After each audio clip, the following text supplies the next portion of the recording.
Hi everybody! In this video, I'll continue assembling the buggy, and before it, as I promised, I'll test the suspension and throw it off from height on 4 wheels. In this series, I already wanted to try to install the transmission, but for this, we still need the drives which I couldn't find in my city, so I ordered them.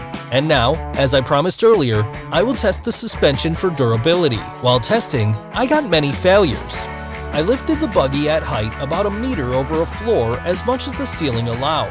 I failed with the tripping mechanism, and I devised an easy way with a wire and pyro cutter. During the test, I didn't like the rigidity of back suspension. It didn't come back to its initial position. After the 3 landings, the right rack of the buggy started a leak. I thought that it was just a reject and continued testing.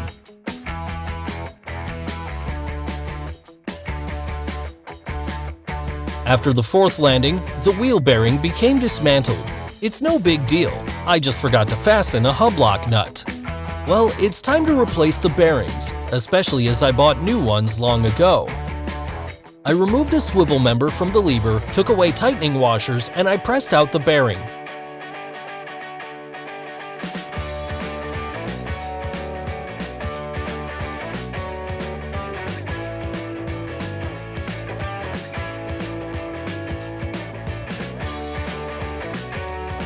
I took a new one and pressed it on its place. Then I brought down the clutch from a hub before I made a saw cut on it. Now we only have to insert a hub into the new bearing. Before installation of the repaired swivel member, we need to check the leaking absorber. I dismantled a pillar and understood that the absorber began to leak because the limiter hasn't been installed. The rod went into the absorber case, that's what caused the oil stains. It was installed on the left pillar, and it's alright as you can see. After all, I decided to make the rear suspension more rigid and bought gas absorbers before there were oil ones. I bought new springs. Old springs were taken from dismantling market and they were sunk. I cut off a cup rod to draw the springs stronger. After reworks, I assembled a pillar and installed it on buggy.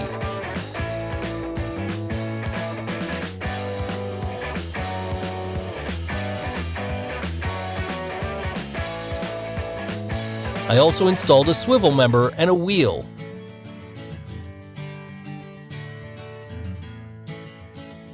All the same, I made from the other side. I lifted buggy again and tested the suspension after reworks.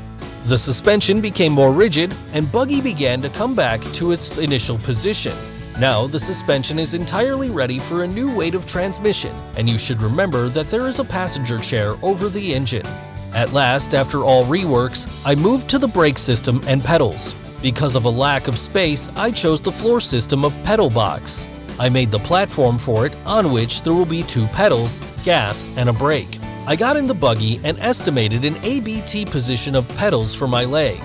On a frame, I made marks of future fastening places of pedals. I made ears from a slab in which there would pass the axis of pedals.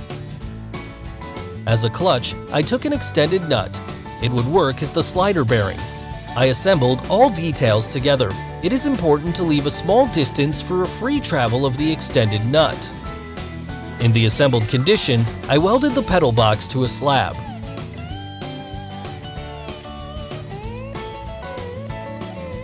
For pedals, I would use a profile pipe of size 20 by 20. I welded it to the extended nut with previously made groove for it at the end. I would make straps for pedals later after the full connection of pedal box. At first, I'd connect the accelerator pedal. I drilled several holes in it. They were needed for a pull adjustment. I threaded a pin in the central hole. I would put on a ring of throttle control cable on it. For further work, we need to weld the pedal box to a frame.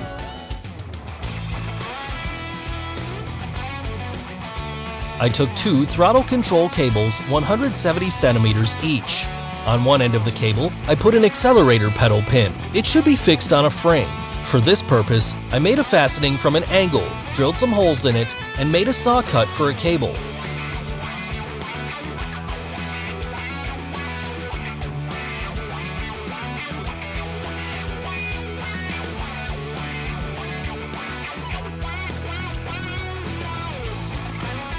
The other end of a cable I stretched across the frame and linked with the second cable. I made a fastening for them to the frame too.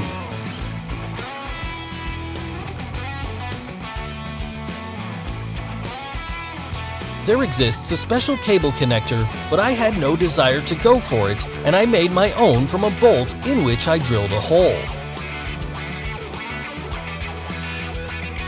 The end of the second cable I linked with the engine, on which there were already fastening places for it.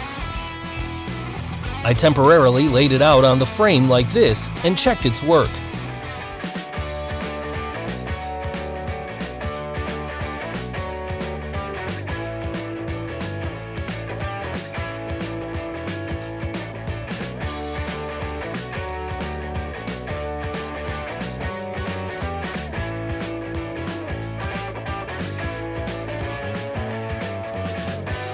After successful check, I moved to the brake system. I bought the main brake cylinder for it. I estimated its ABT further position and began to make a bracket for it. It would be made from slab, and I made a hole and welded the slab behind the pedal.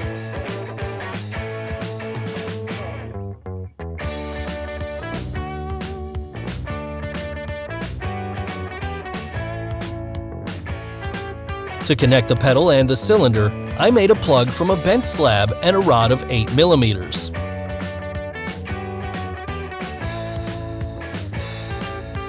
I fixed a bracket on a brake pedal and put the pin in it, which was made from a rod, and welded on a bracket after the adjustment. In order the cylinder would not deflect while pressing, I put emphasis on a slab, welded a pipe, and connected with a slab by gussets. Now the brake cylinder is reliably fixed behind a pedal. For now, only the back axis will brake. Further, I will connect also a forward axis to the brake cylinder. Now we can fasten supports to the back wheels. I fastened brake hoses to supports. I would connect the supports and the brake cylinder with steering lines. I took the magistral tube. In length, it is more than 3 meters. I configured it along the frame and twisted a union in the cylinder. As there were no forward supports, I muffled a front circuit by a brake tube. I connected the main through a T-joint to the back supports. I decided not to fix the tubes yet and left them in suspension. After installation of a gearbox, I'll determine them from their place. I fastened a tank for brake fluid to a frame. I linked it with tubes to the brake cylinder.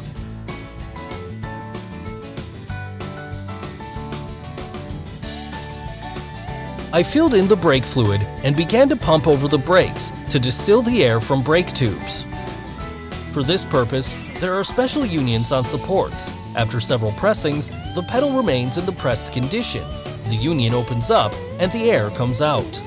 This procedure repeats until all air quits the system. Then I put on wheels and I check the brakes away. At last, Buggy has full-value supervisory units, and it is possible to ride on it in the cabin. Too bad the trailer is not ready yet, otherwise we could fully drive on it.